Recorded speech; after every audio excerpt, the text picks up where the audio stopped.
How do we treat the root cause of a problem in your school? You see, there's a lot of different problems that can be happening in a school at any given time, right? You can have a parent who's really upset about something that happened with their child. You can have a teacher who is having excessive latenesses. You might have two teachers who are really struggling with getting along with each other. And what I see happening a lot in schools is that the directors and the school leaders are actually treating symptoms of the problem as opposed to getting to the root cause of the problem. The challenge in treating symptoms is that the problem goes away for like a week or two, and then it comes back. And sometimes it comes back with a vengeance. And then you're like, oh my gosh, how am I supposed to solve this problem? Sound familiar? Great, you're not alone. Hundreds and thousands of school leaders are really struggling with understanding how to get to the root cause, that bedrock of what the problem is that they're trying to solve. Hi, I'm Tanya Shamsky, mama of four and creator of the School of Excellence system. And I'm on a mission to help early childhood leaders build and sustain schools of excellence.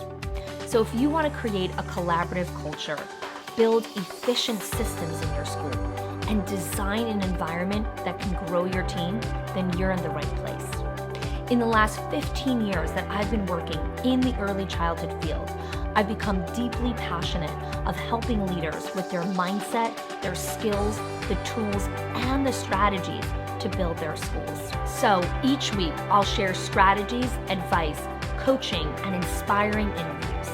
I know that you want to create a ripple effect in your school and your life. So let's do this together. You see, doctors are amazing at this. They're phenomenal at creating diagnostics and doing root cause analysis. When two people come in for a headache, right? Both people, same symptom. They both have a headache. But when the doctor asks a couple more questions and does an assessment, he realizes two very distinct differences.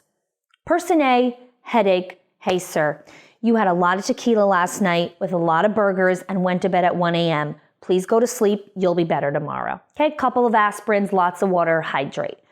Now, person number two, when he does the diagnostic, hey, we got to get you to the hospital. You're going to have an aneurysm soon. Or you have a brain tumor or whatever it is, right? Same symptom, headache. But the root cause of it are two completely different things. One is go hydrate and get some sleep. The other one is we got to get you to a hospital. Now, in your school, you're going to have very similar issues. You're going to have some things that at the surface, they both have the same symptom. But when you dig a little deeper, one of them is, oh, it's just going to pass with time. Give it a week or two, it'll go away. And the other one is a cancer brewing and can turn into a absolutely toxic, blown out of proportion problem that might even get your school closed down. And so as a leader, you have a responsibility to understand how to really get to the root cause of a problem in your school, because you are wasting precious time, money, energy, and resources trying to solve a problem that doesn't even exist, because you're throwing tactics at the symptom.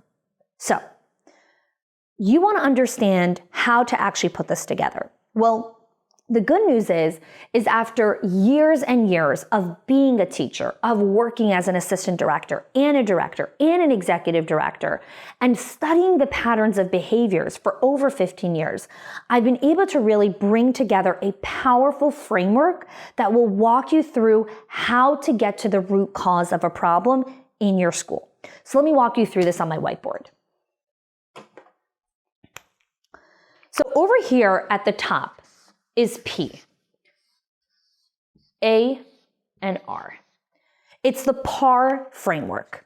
P stands for what is the problem that you're actually trying to solve. So let me unpack that for you. So we have what is the problem? So I'll give you an example of what I mean by that. Let's say you have a teacher in a classroom and she's really struggling with using a calm voice with the children. She teaches the toddlers, and every time you pass by that classroom or every time you walk in there, her voice is always way above the octave that it should be. And you keep thinking about, how do I get her to be quieter? But is that really the problem you're trying to solve? If we dig a little deeper and we ask some more questions, what is she actually struggling with? What is causing her to raise her voice? If she teaches toddlers, it might be maybe she doesn't understand developmentally appropriate practice. Maybe she's unclear that in a 2-year-old classroom, they bite, they hit, they grab, they push, and they cry. Welcome to being a 2-year-old. And your job as the toddler teacher is to actually model, coach, and teach them how to use their words and be a civilized human being.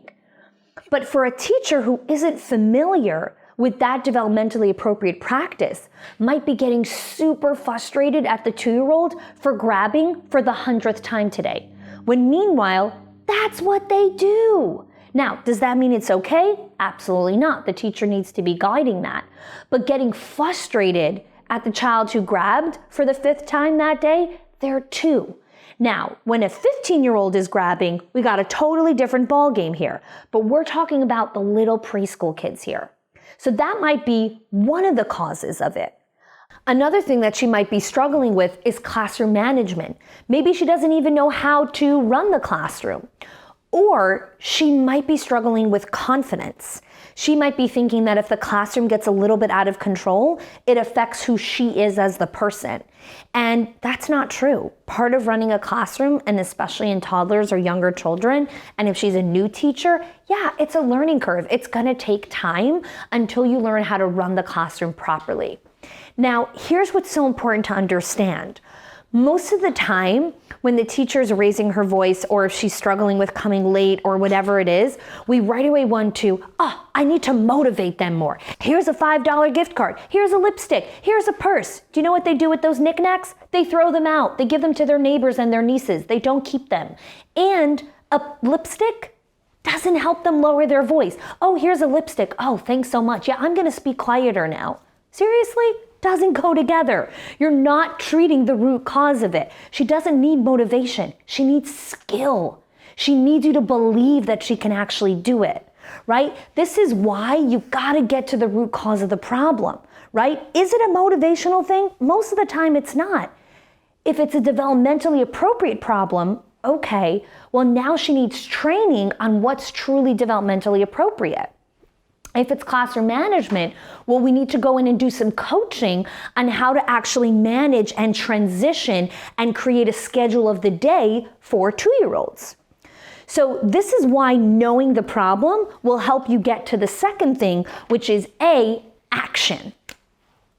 So what action have you taken?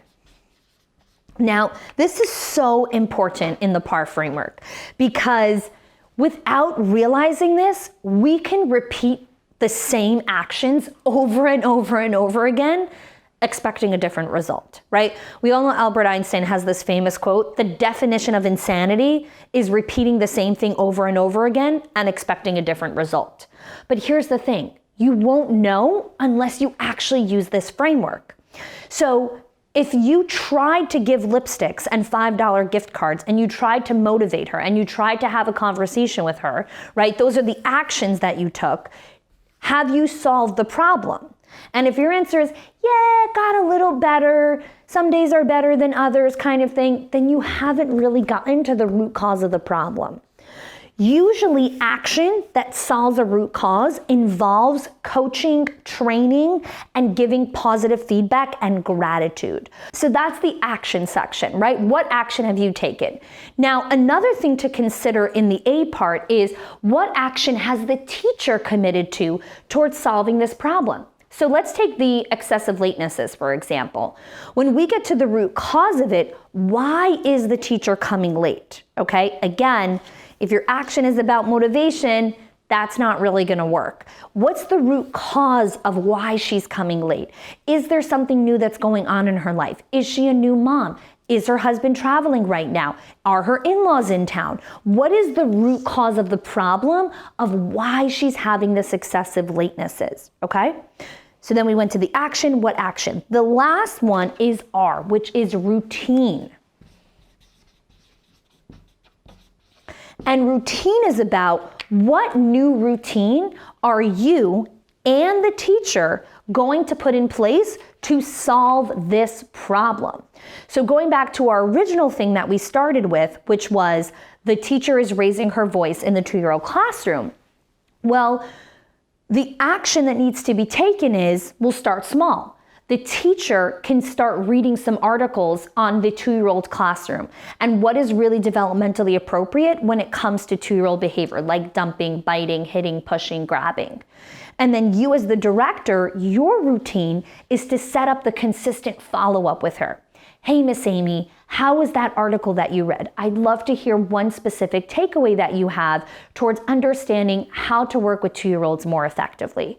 So both of you are responsible in this part of the R, part of our PAR framework. We have dozens of others, many examples of me working through this PAR framework with teachers, directors, regionals, and owners. So if you want to see me use this in action, then check out our PAR framework playlist so you can watch some of those other episodes. If you like this video, make sure to subscribe using the bell so that you get notifications when we release videos twice a week.